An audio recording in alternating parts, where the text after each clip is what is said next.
2020 में रिलीज हुई फिल्म थप्पड़ की कहानी एक ऐसे कपल की ज़िंदगी पर आधारित है जिनकी शादीशुदा ज़िंदगी अच्छी चल रही होती है, लेकिन एक थप्पड़ उनकी शादीशुदा ज़िंदगी और उनके रिश्ते दोनों को बदल कर रख देता है। नमस्कार दोस्तों, मैं सोनू पांडे आपका फिर से स्वागत करता हूं आपके अपने यूट्यूब चैनल सिने थॉट्स में। और आज की इस वीडियो में मैं बात करूंगा एक ऐसी फिल्म के बारे में जो एक ऐसे सामाजिक मुद्दे की ओर हमारा ध्यान खींचती हैं जिसका सामना आज भी लगभग हर दूसरे घर में औरतें कर रही हैं और सामाजिक दबाव के कारण वे चुप रहती हैं और अपने साथ हो रहे अन्याय को सहती हैं।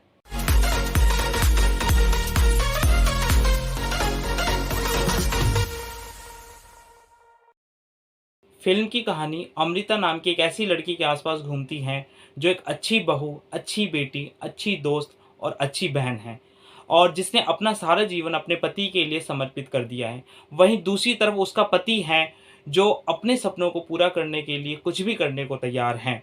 लेकिन जब एक पार्टी में उसे ये एहसास होता है कि उसके सपने पूरे नहीं हो पाएंगे तो वह अपना आपा खो देता है। और इन सब के बीच जब अमृता अपने पति विक्रम को एक लड़ाई से दूर रखने की कोशिश करती हैं, तब विक्रम सभी लोगों के सामने अपनी पत्नी अमृता को जोरदार थप्पड़ मार देता है।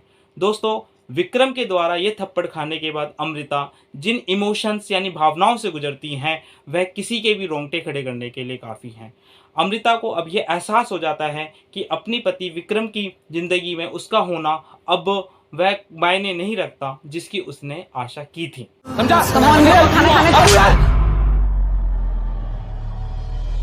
दोस्तों, अनुभव सिन्हा के निर्देशन में बनी यह फिल्म उन कई सामाजिक मुद्दों को हमारे सामने उठाती हैं जिन पर कभी आवाज़ नहीं उठाई जाती, और यदि आवाज़ उठाने की कोशिश की गई तो उन्हें दबा दिया जाता है।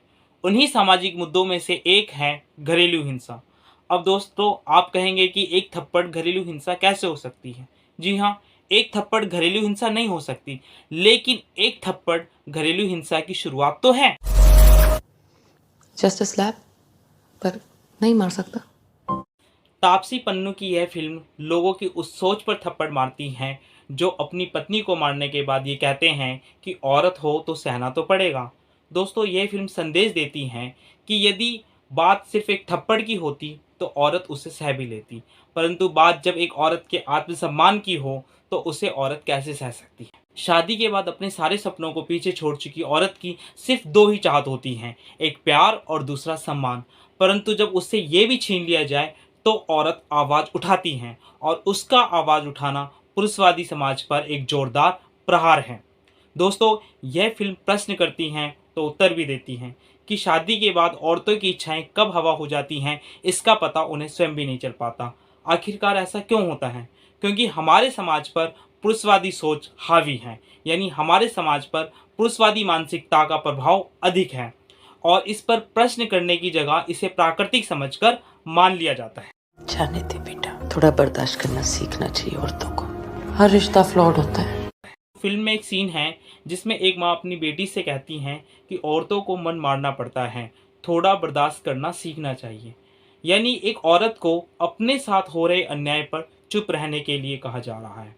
वहीं एक दूसरा सीन है जिसमें एक पति अपनी पत्नी को रोज मारता है, तो उसकी पत्नी अपने पति से ये पूछती हैं कि क्यों मुझे मारते हो? तो उसका पति कहता है कि तुम्हें मारने के लिए क्या मुझे लाइसेंस चाहिए?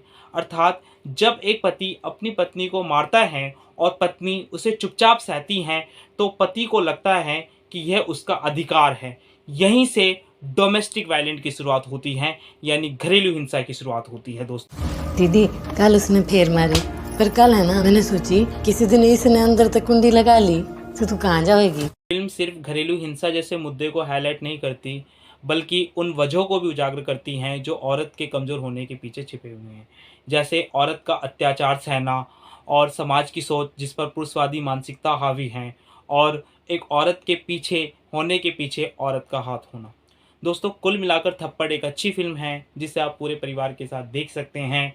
और कुछ लोगों को ऐसा लग रहा होगा कि फिल्म में थप्पड़ जैसी छोटी सी बात का बतंगड़ बनाया गया है, लेकिन नहीं दोस्तों, फिल्म तो बस एक माध्यम है यह बताने के लिए कि ना थप्पड़ कोई मजाक है, ना औरत कोई वस्तु। एक औरत का भी आत्मसम्मान होता है, जैसा कि पुरुष का होता है, और समाज में सम्मान के साथ जीने का एक औरत का भी अधिकार होता है जितना एक पुरुष का होता है। अंत में मैं यही कहूँगा कि चरित्र एक नहीं, एक में ही कई निभाती है वो। चरित्र एक नहीं, एक में ही कई निभाती है वो। दोस्तों, यह औरत हैं, अपने लिए सिर्फ थोड़ा सम्मान चाहती है वो। जय हिंद, जय माता।